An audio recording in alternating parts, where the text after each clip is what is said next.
यो अहिलेको यो नेतृत्वहरूलाई विज्ञानसँग किन यति साह्रो रिस? विज्ञानले के खाइदिएको छ? विज्ञानले गर्दा नि अहिले यहाँ संसार कहाँ पुगिसक्यो हो। मैले पुरानो सरकारलाई के भन्थेँ भने उहाँहरू बुढा हुनुभएको छ अनि अलि दिमागले भेटेन होला, गरेन। अहिलेकोले त भेट्नुपर्ने हो नि, खै भेटेको?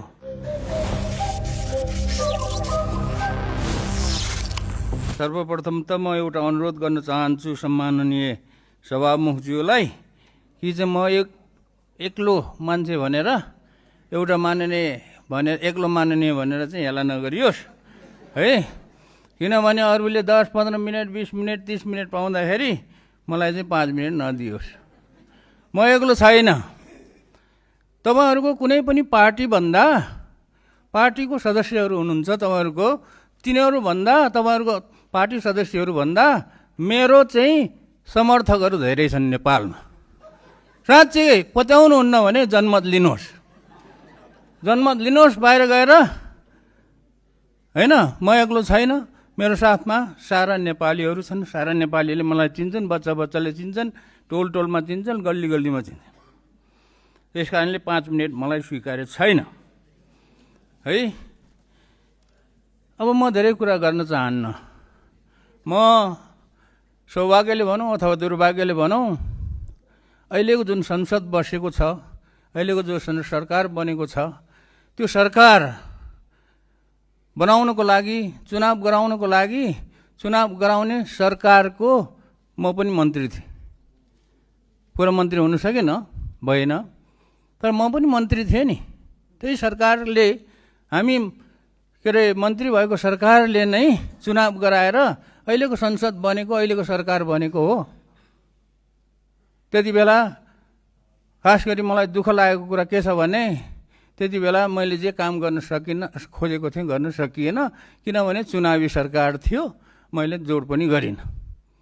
त्यति बेला मैले ल्याउन खोजेको अध्यादेश 3वटा, सबैलाई थाहा छ त्यो 3वटा अध्यादेश चाहिँ मैले अहिले सबै धेरै माननीयज्यूहरूलाई त्यसको कपीहरू पनि मैले पठाइसकेको छु, पढ्नु भएको छ। अहिले सरकारले 8वटा अध्यादेश ल्याउँदाखेरि मेरो अध्यादेश यो छ भनेर मैले पनि त्यहाँ बुझाएको थिएँ। अध्यादेश आयो, तर मैले ल्याउन खोजेको अध्यादेश अहिले पनि आएको छैन। र जुन अध्यादेश आयो, जुन रूपमा अध्यादेश ल्याउन खोजेको थिएँ त्यो रूपमा आएको छैन। त्यो पनि ठिकै छ, तपाईँहरूले ल्याउनु भयो, मैले केही उस छैन। मैले ल्याउन खोजेको विश्वविद्यालय जुन छ, केही नेपाल ऐन विश्वविद्यालयलाई को अध्यादेश जुन छ, मैले पनि त्यही ल्याउन खोजेको थिएँ। र त्यो जुन सरकारले ल्याएको जुन अध्यादेशमा जुन कुरा कल्पना गरिएको छ, कल्पना के गरिएको छ भने विश्वविद्यालयलाई राजनीतिबाट मुक्त गर्ने, शिक्षा के अरे शिक्षालाई भने, त्यो एकदम मैले पनि ल्याउन खोजेको त्यही थिएँ। तर मैले गरेको कल्पनामा चाहिँ के थियो भने कुलपति चाहिँ प्रधानमन्त्री हुनु हुँदैन भन्ने थियो। अहिलेको जुन अध्यादेश छ त्यसले पनि विश्वविद्यालयमा राजनीतिकरण हुनु हुँदैन भनेको छ, तर फेरि कुलपति त प्रधानमन्त्री नै बस्ने व्यवस्था गरेको छ नि। त्यसैले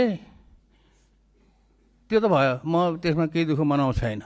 दोस्रो कुरो मैले ल्याउन खोजेको र मेरो जीवनभरिको सङ्घर्षको कुरा के हो भने नव परिवर्तन, विज्ञान प्रविधिको विकास अनुसन्धानको लागि कोषको गठन गर्ने भनेको हो। अनि त्यो ल्याउन सकिनँ, अध्यादेश ल्याउन सकिनँ, उति बेला ल्याउन सकिनँ, ठिकै छ। अहिले ल्याएको छु। अहिले पनि त्यसमा चाहिँ केही कुरा अगाडि काम बढेको छैन। त्यसैले त्यो कुरामा मलाई चाहिँ दुःख लागेको छ। अब यसमा खास गरी कुरा के हो त भन्दाखेरि यो नवप्रवर्तन कोषको जुन अध्यादेश छ, यो ल्याउनको लागि मैले अहिलेको मन्त्रीमण्डललाई, अहिलेको सरकारलाई पनि अनुरोध गरिरहेको छु, तर सुनाइ चाहिँ भएको छैन। अनि सबैभन्दा ठुलो कुरा त के हो भन्दाखेरि विज्ञान प्रविधि मन्त्रालय, विज्ञान प्रविधि अनुसन्धान तथा नवप्रवर्तन मन्त्रालय छुट्टै खोल्नुपर्छ भन्ने मेरो जुन माग छ, त्यो मागमा चाहिँ सुनाइ भएको छैन। र यहाँ चाहिँ के आइरहेको छ भने प्राधिकरणबाट चलाउने रे। किन भन्दाखेरि अर्को मन्त्रालय बनाउँदाखेरि विज्ञान प्रविधि मन्त्रालय भन्ने एउटा मन्त्रालय बनाइयो भने खर्च बढ्छ रे। 2-4 अरब रुपियाँ एउटा मन्त्रालय चलाउनलाई लाग्छ। त्यो पैसा बचाउनलाई 2-4 अरब ठुलो हो कि विज्ञान प्रविधि अनुसन्धान नवप्रवर्धन ठुलो हो। विज्ञान प्रविधि नवप्रवर्धन भनेको के हो? तपाईँले अहिले सुशासन ल्याएर के बनाउनु भइरहेछ भने एउटा राम्रो चिज बनाउनु खोज्नु भएको छ, राम्रो गाडी बनाउन खोज्नु भएको छ। गाडीभित्र चाहिँ एकदमै कम्फोर्टेबल, एकदमै सोफा राम्रो आरामदायक बनाउन खोज्नु भएको छ। तर त्यो गाडीमा इन्जिन हालेन भने के हुन्छ? त्यो गाडी उड्छ? अनि इन्जिन भनेको के हो त? अर्थतन्त्रको इन्जिन भनेको के हो? विज्ञान प्रविधि नवप्रवर्तन अनुसन्धान होइन? यो कुरा खै बुझेको? अरूले त बुझ्नु भएन। योभन्दा अगाडिको विगतका सरकारहरूले बुझ्दै बुझेन। मैले जति प्रयास गरेँ बुझेन। मलाई जहाँसम्म विश्वास थियो, 100% विश्वास थियो, अहिलेको सरकारले त बुझ्छ, किनभने सबै युवाहरू हुनुहुन्छ भनेर मैले भनेकै थिएँ। खोइ सुनाइ भएको? सबै ठाउँमा मैले पुर्याइरहेको छु, सबैलाई मैले हात जोडेर अनुरोध गरिरहेको छु। अहिलेसम्म प्राधिकरण बनाउने अरे खर्च हुन्छ अरे। प्राधिकरण बनाएर विज्ञान प्रविधि अनुसन्धान तथा नवप्रवर्तन विकास हुन्छ भने अरू अरू मन्त्रालयले पनि शहरी विकासको पनि प्राधिकरण बनाएर त्यो मन्त्रालय किन चाहियो त्यो? भौतिक विकास मन्त्रालय अनि अरू अरू सूचना तथा सञ्चार मन्त्रालयले पनि प्राधिकरण बनाएर चलाए भइगयो त? खोइ त त्यो कुरा सोचेको। अनि यो कुरामा चाहिँ मलाई चाहिँ धेरै दुःख छ। र यो त भयो प्रमुख कुरा। सानो कुराहरूमा पनि मलाई चित्त बुझेको छैन। म मन्त्री हुँदाखेरि हेर्नुहोस्, म मन्त्री हुँदाखेरि मन्त्री भएको हप्तामै हरेक विद्यालयमा कम्प्युटर टिचरको व्यवस्था गर्ने, दरबन्दी थप्ने र 8 क्लासदेखि कम्प्युटर विषय थपेर 100 पूर्णाङ्क कम्प्युटर थपेर 800 बनाएर गर्ने भनेर सम्पूर्ण कुराहरू व्यवस्था गरेर अगाडि बढाएको कुरो अहिलेसम्म भएको रहन्छ। मैले त विश्वास गरेँ यो अब वैशाखको अस्तिको शैक्षिक सत्रदेखि चल्यो होला भनेर। अस्ति वैशाख स्कुलहरू चलिसकेपछि बल्ल थाहा पाएँ त्यो चलेको रहन्छ। अब त्यसको लागि अर्थ मन्त्रालय, अर्थ सचिवज्यू, अर्थमन्त्रीज्यूसँग अस्ति पनि कुरा गरेँ। उहाँहरू अर्थ मन्त्रालय के अरे तयार छ, त्यसको लागि धेरै खर्च थप्नु पर्दैन। अहिले हामीले भनेको कुरा के हो भने कमसे कम 7,000 माध्यमिक विद्यालयहरू छन्। 7,000 टिचर नथप्यो भने 1,500-2,000 थपौँ र त्यो सदस्य आफ्नो भनाइ छोट्याउँ। ल म छोट्याउँछु, तर म चाहिँ मेरो आपत्ति छ हेर्नु। अब कुरा के हो भन्दाखेरि थपौँ भन्दाखेरि अनि त्यो चाहिँ थपेर उसमा के अरे खास गरी सहरी क्षेत्रहरूमा त सबै प्रायः जसो विद्यालयहरूमा कम्प्युटर पढाइ हुन्छ। गाउँमा पढाइ भएको छैन, त्यहाँ पुर्याउँ भन्दाखेरि पनि अहिले अगाडि बढाएको छैन। त्यो अगाडि बढोस् भन्ने चाहन्छु। नवप्रवर्तन कोषको जुन अध्यादेश छ त्यो अध्यादेश आएको छैन, त्यो अध्यादेश पनि आओस् भन्ने चाहन्छु। र प्रमुख कुरा चाहिँ के हो त भन्दाखेरि 1%। मैले खोजेको त जिडिपीको 1% बजेट रिसर्च इनोभेसनमा छुट्याइयोस् भन्ने हो। जिडिपीको नसक्ने भनिसकेपछि यो पुँजीगत खर्चको 1% भन्ने कुरा अहिलेको बजेटमा आउनै पर्छ। अहिलेको बजेटमा आएन भने फेरि म यो संसदमा बारम्बार हल्ला गरिरहन्छु।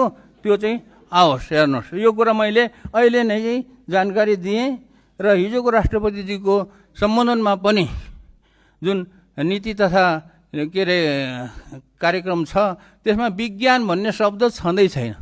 तपाईँहरूले हेर्नुहोस् त्यो 46 कतिवटा छ त्यहाँ, कति पानाको, त्यहाँ चाहिँ विज्ञान भन्ने शब्द छँदै छैनन्। यो अहिलेको यो नेतृत्वहरूलाई विज्ञानसँग किन यति साह्रो रिस?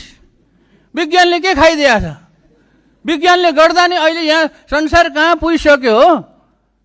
अनुसन्धान नवप्रवर्तन गर्दा संसार कहाँ भइसक्यो? के साह्रो रिस गरेको? पहिलाको पुरानो सरकारहरूले त गर्यो ठिक छ। मैले पुरानो सरकारहरूलाई के भन्थेँ भने उहाँहरू बुढा हुनुभएको छ अनि अलि दिमागले भेटेन होला, गरेन।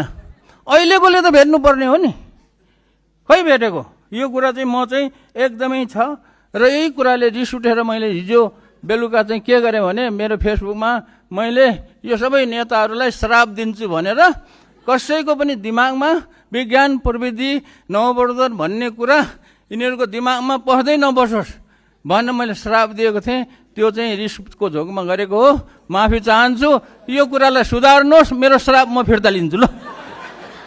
यो कुरा त्यस कारणले यो प्राधिकरणबाट यो विज्ञान प्रविधि सदस्य, अब तथा समय- अनुसन्धानको विकास गर्ने कुरा नसोचियोस्, मन्त्रालय नै चाहियो। मन्त्री चाहिँ एकदम जान्ने, त्यो विषयको धुरन्धर को छ छानेर ल्याउँ, अनि त्यो मन्त्रालयमा सचिव जुन छ प्रशासनिक तहबाट होइन, विशेष सचिव, विशेष सहसचिव, विशेष कर्मचारी, त्यो क्षेत्रकोलाई मात्रै राखेर त्यो मन्त्रालय चलाउँ। नेपाल चाहिँ एकदमै 10-15 वर्षमा पुग्छ। तपाईँहरूको सरकारले अहिले जो कल्पना गर्नुभएको छ त्यो हुन्छ। भएन भने 10 वर्ष त चलाउला रासोपाले, त्यसपछि फेरि अहिलेको जस्तो कुनै आन्दोलन हुन्छ अनि जान्छ, किनभने अर्थतन्त्र बन्दैन।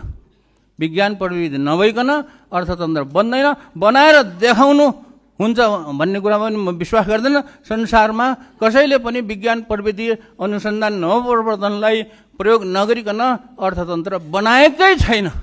संसारमा नभएको कुरा नेपालमा बन्छ। धन्यवाद। बाजुपन सम्बन्धी कुनै पनि समस्या समाधानका लागि सम्झनुहोस् हार्दिक IVF and fertility centre, Sinamangal, Kathmandu.